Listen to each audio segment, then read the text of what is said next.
दोस्तों ये कहानी उस समय की है जब हर जगह पर जंग छिड़ी हुई थी। इसी दौरान हम एक स्कूल में रहने वाली 7 लड़कियों को देखते हैं जो कि वहां पर बिल्कुल अकेली रहती थीं। लेकिन इन लड़कियों की जिंदगी तब बदल जाती है जब उनमें से एक लड़की वहां पर एक आदमी को ले आती है। तो कहानी शुरू होती है और हमें 1861 का टाइम दिखाया जाता है। हम वर्जीनिया शहर को देखते हैं जहाँ पर इस समय सिविल वॉर चल रहा था। वहीं पर हम एक गर्ल्स स्कूल को देखते हैं जिसे मिस चमन चुस्की नाम की एक टीचर चलाती थी। हम देखते हैं कि 1864 तक सिविल वॉर चलने के कारण स्कूल के सभी स्टूडेंट्स और टीचर स्कूल से अपने घर जा चुके थे। लेकिन वहीं मिस चमन चुस्की और एक और टीचर मिस झपट्टा 5 लड़कियों के साथ अभी भी उस स्कूल में ही रह रही थी। इसके बाद हम गंजेड़ी नाम की एक लड़की को देखते हैं जो कि जंगल में सभी के डिनर के लिए मशरूम तोड़ने आई थी। लेकिन जब वो मशरूम तोड़ रही होती है तभी अचानक उसकी नजर एक आदमी पर पड़ती है जो कि घायल होकर एक पेड़ के नीचे बैठा हुआ था। अब उसको देखकर गंजेड़ी की फटकर 464 हो जाती है क्योंकि वो दुश्मन सेना से था। तभी वो आदमी बताता है कि मेरा नाम दगड़ू दलाल है और दुश्मन सेना ने मेरी दबाकर मारी है जिस वजह से मैं उनसे बचकर यहाँ पर छुपा हुआ हूँ। अब गंजेड़ी को दगड़ू दलाल की हालत देखकर उस पर तरस आ जाता है जिस वजह से वो उसे अपने साथ ले जाती है। लेकिन फिर स्कूल के पास आते ही दगड़ू दलाल बेहोश हो जाता है। अब उसे देखते ही स्कूल की सभी लड़कियां और टीचर वहां पर आ जाती हैं और उसे घेर कर खड़ी हो जाती हैं। अब उस आदमी को देखकर मिस चमन चुस्की गंजेड़ी को कहती है कि मैंने तो तुमको मशरूम लाने को भेजा था, तुम ये क्या उठा लाई। जिस पर गंजेड़ी कहती है कि ये वहां पर घायल पड़ा था इसलिए मैं इसकी मदद करने के लिए इसे अपने साथ ले आई। अब उस आदमी को देखकर सभी लड़कियां सोचने लगती हैं कि क्या इस आदमी की मदद करना ठीक होगा भी या नहीं, क्योंकि इस स्कूल में सभी लड़कियां रहती हैं और अगर एक बार भी इस आदमी का काला नाक जाग गया तो ये कुत्ते की तरह हमारे बिलों में जाने के लिए तड़पने लग जाएगा। लेकिन अब वो इस आदमी को मरने के लिए ऐसे छोड़ भी नहीं सकती थी, इसलिए वो सभी उसे उठाकर अंदर ले आती हैं। वो उसे ऊपर एक रूम में ले जाती हैं जहाँ पर मिस चमन चुस्की दगड़ू दलाल के घावों पर टाके लगाकर उस पर पट्टी कर देती हैं। इसके बाद वो उसे रूम में लॉक करके बाहर आती है और सभी स्टूडेंट से कहती हैं कि जब तक ये आदमी ठीक नहीं हो जाता हम इसकी सेवा करेंगे और फिर इसके ठीक होने के बाद हम इसे अपनी सेना के हवाले कर देंगे।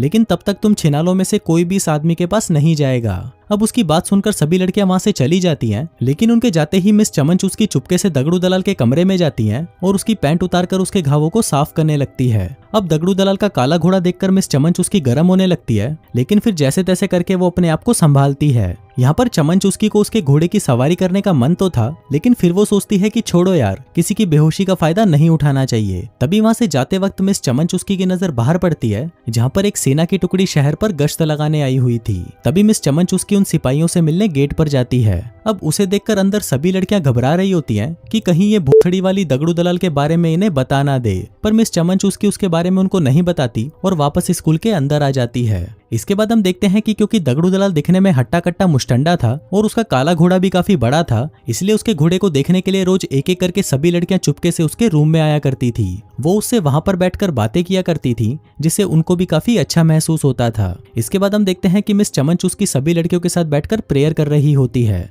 तभी प्रेयर के बाद वो जानबूझकर सभी से पूछती है कि क्या किसी को भी कोई और दुआ मांगनी है, जिस पर मिस झपट्टा कहती है कि हाँ, मैं चाहती हूँ कि दगड़ू दलाल जल्दी से जल्दी ठीक हो जाए। अभी सुनकर मिस चमन चुस्की समझ जाती है कि अब मिस झपट्टा भी दगड़ू दलाल का घोड़ा लेने के लिए तड़प रही है। हम देखते हैं कि जहाँ पर दगड़ू दलाल का घोड़ा लेने के लिए स्कूल की सभी लड़कियां आपस में लड़ रही थी, वहीं ये दोनों टीचर्स भी उसका घोड़ा लेने के लिए बेताब थी। इसके बाद हम देखते हैं कि स्कूल की सभी लड़कियां दगड़ू दलाल को इम्प्रेस करने के लिए अलग अलग चीजें करती हैं, जैसे कि कोई उसके सामने सज धज कर आती है तो कोई उसके लिए अच्छे अच्छे पकवान लेकर आती है ताकि उनमें से किसी से तो दगड़ू दलाल इंप्रेस हो जाए और उन्हें वहीं पकड़कर घोड़ी बना दे।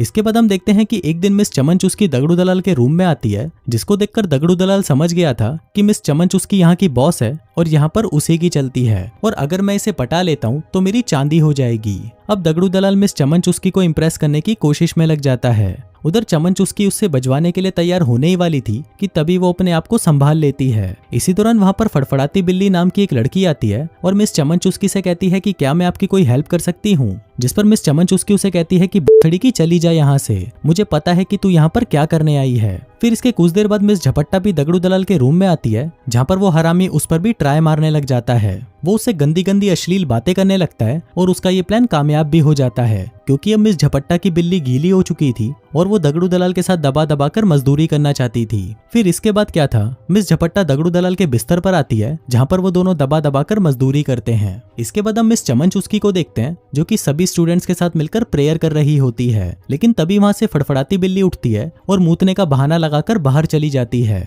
फिर वो वहां से सीधा दगड़ू दलाल के रूम में जाती है और उसे पकड़कर चूसने लगती है। अब यहाँ पर दगड़ू दलाल को भी मजा आ रहा था, इसलिए वो भी इस मूवमेंट को एंजॉय करने लगता है। लेकिन फिर चूसते चूसते फड़फड़ाती बिल्ली को याद आता है कि मिस चमन चुस्की उसका इंतजार कर रही होगी, इसलिए वो वहां से चली जाती है। इसके बाद रात को हम देखते हैं कि जब लड़कियां साथ में डिनर कर रही थी, तभी वो सभी मिलकर फैसला करती हैं कि अब वो दगड़ू दलाल को खुश करने के लिए कुछ नया करेंगी। अब वो सभी दगड़ू दलाल को म्यूजिक सुनाकर खुश करने की कोशिश करती हैं, लेकिन दगड़ू दलाल को म्यूजिक में कोई इंटरेस्ट नहीं था, क्योंकि उसे तो उनके कुएं की खुदाई करनी थी। अब ये सब चल ही रहा था कि तभी कोई स्कूल का दरवाजा खटखटाता है। फिर मिस चमन चुस्की दरवाजा खोलती है और देखती है कि ये तो वही गश्त लगाने वाले सैनिक होते हैं। वो यहाँ पर बस चेक करने आए थे कि सब कुछ ठीक है या नहीं, जिसके बाद वो वहां से चले जाते हैं। इसके बाद हम मिस चमन चुस्की को देखते हैं, जो कि दगड़ू दलाल के साथ बैठकर वाइन पी रही होती है और ये दोनों किसी चीज के बारे में बातें कर रहे होते हैं। लेकिन इसी दौरान दगड़ू दलाल सोचने लगता है कि मिस चमन चुस्की बहुत ज्यादा स्ट्रांग है और अगर उसे यहाँ पर आराम से रहना है तो उसे मिस चमन चुस्की को पटाना ही होगा। फिर अगले दिन हम देखते हैं कि दगड़ू दलाल वहाँ पर स्कूल की गार्डनिंग का काम करने लगता है, क्योंकि वो वहाँ से नहीं जाना चाहता था। अब भला वो यहाँ से क्यों ही जाएगा, क्योंकि जिस इंसान के पास गहरे कुओं की लाइन लगी हुई हो, वो इन सबको छोड़कर जंग में मरने क्यों जाएगा। उधर हम चमन चुस्की को देखते हैं, जिसकी नजर दगड़ू दलाल के जख्मों पर पड़ती है, जो कि अब ठीक हो चुके थे। अब क्योंकि वो बिल्कुल ठीक हो चुका था तो वो यहाँ पर नहीं रह सकता था। लेकिन तभी दगड़ू दलाल मिस चमन चुस्की से कहता है कि वो यहाँ से नहीं जाना चाहता और वो यहाँ पर रहकर गार्डनर का काम करना चाहता है। लेकिन मिस चमन चुस्की उसे फिर से मना कर देती है और कहती है कि तुम यहाँ पर नहीं रह सकते। अभी सुनकर दगड़ू दलाल सोचता है कि उसे यहाँ पर रहने का कोई और जुगाड़ बिठाना होगा, जिसके बाद वो सीधा मिस झपट्टा के पास जाता है और उसे प्रपोज कर देता है। कहता है कि डार्लिंग, मैं तुमसे बहुत प्यार करता हूँ। अभी सुनकर मिस झपट्टा बहुत खुश होती है और वो दोनों वहीं पर ही एक दूसरे को चूसने लग जाते हैं। इसके बाद वो दोनों मजदूरी का कार्यक्रम करने ही वाले थे कि तभी वहां पर एक लड़की आ जाती है और इन दोनों का ये कार्यक्रम अधूरा ही रह जाता है। इसके बाद हम देखते हैं कि मिस चमन चुस्की दगड़ू दलाल को डिनर के लिए इनवाइट करती है, क्योंकि आज यहाँ पर उसकी आखिरी रात है और उसे कल यहाँ से निकाल दिया जाएगा। इसलिए आज रात वो सभी मिलकर जश्न मनाते हैं। फिर डिनर के बाद दगड़ू दलाल मिस झपट्टा के कान में कहता है कि मैं आज रात तुम्हारे रूम में आऊंगा और फिर हम दोनों साथ में पलंग तोड़ मजदूरी करेंगे। फिर उसी रात हम देखते हैं कि मिस झपट्टा अपने रूम में दगड़ू दलाल का इंतजार कर रही होती है। लेकिन इतना ही नहीं, दूसरी तरफ मिस चमन चुस्की भी अपने रूम में दगड़ू दलाल का इंतजार कर रही होती है, क्योंकि उसको भी लग रहा था कि आज रात को दगड़ू दलाल उसकी लेकर ही जाएगा। लेकिन फिर काफी देर बीतने के बाद भी दगड़ू दलाल नहीं आता। तभी मिस चमन चुस्की को नीचे जोरों की आवाज सुनाई देती है, तो वो अपने रूम से बाहर आकर देखती है कि ये आवाज तो दगड़ू दलाल के रूम से आ रही है। फिर मिस चमन चुस्की जैसे ही उसके रूम का दरवाजा खोलती है तो वो देखती है कि दगड़ू दलाल ने फड़फड़ाती बिल्ली को घोड़ी बना रखा है और वो उसकी दबा दबा कर ले रहा है। अब ये देखकर मिस चमन चुस्की को बहुत गुस्सा आता है और वो दगड़ू दलाल को वहां से जाने को कहती है। दगड़ू दलाल कहता है कि मैं तो सिर्फ इसका बुखार चेक कर रहा था। चमन चुस्की कहती है कि हाँ बुखड़ी के गांड से बुखार कौन चेक करता है, जिसके बाद वो उसे सीढ़ियों से नीचे धक्का दे देती है। अब दगड़ू दलाल ऊपर से इतना तेज नीचे आकर गिरता है कि उसकी टांग पूरी तरह टूट जाती है। अब ये देखकर मिस झपट्टा और मिस चमन चुस्की उसको जल्दी से उठाकर वापस रूम में ले जाती हैं। अब यहाँ पर चमन चुस्की कहती है कि मैं कोई सर्जन नहीं हूँ जो उसकी टूटी टांग को जोड़ दूं, इसलिए अगर हमें इसकी जान बचानी है तो हमें इसकी टांग काटनी पड़ेगी। अब उनको ये फैसला जल्दी से जल्दी लेना था, क्योंकि दगड़ू दलाल का खून तेजी से बह रहा था। फिर हम देखते हैं कि और कोई रास्ता ना होने की वजह से उनको दगड़ू दलाल की टांग काटनी ही पड़ती है। फिर अगली सुबह जब दगड़ू दलाल की आंख खुलती है तो अपनी कटी टांग को देखकर उसकी फटकर 464 हो जाती है। अब वो चमन चुस्की को देखकर उस पर बहुत गुस्सा करता है और उसे कहता है कि भोसड़ी की तूने ये सब जानबूझकर किया, क्योंकि रात को मैं तुझे बजाने जो नहीं आया। अब क्योंकि दगड़ू दलाल गुस्से में पागल हो चुका था, इसलिए चमन चुस्की उसको रूम में बंद करके नीचे आ जाती है। फिर कुछ देर बाद हम देखते हैं कि तड़पती बिल्ली चुपके से दगड़ू दलाल के रूम में आती है और उससे पूछती है कि मेरे बाबू ने थाना थाया। अभी सुनकर दगड़ू दलाल गुस्से में बावली गांड हो जाता है और उसके बाल पकड़कर कहता है कि भोसड़ी की मैं तुझे जान से मार दूंगा, क्योंकि तेरी वजह से ही हुआ है ये सब। अब ये देखकर तड़पती बिल्ली बहुत डर जाती है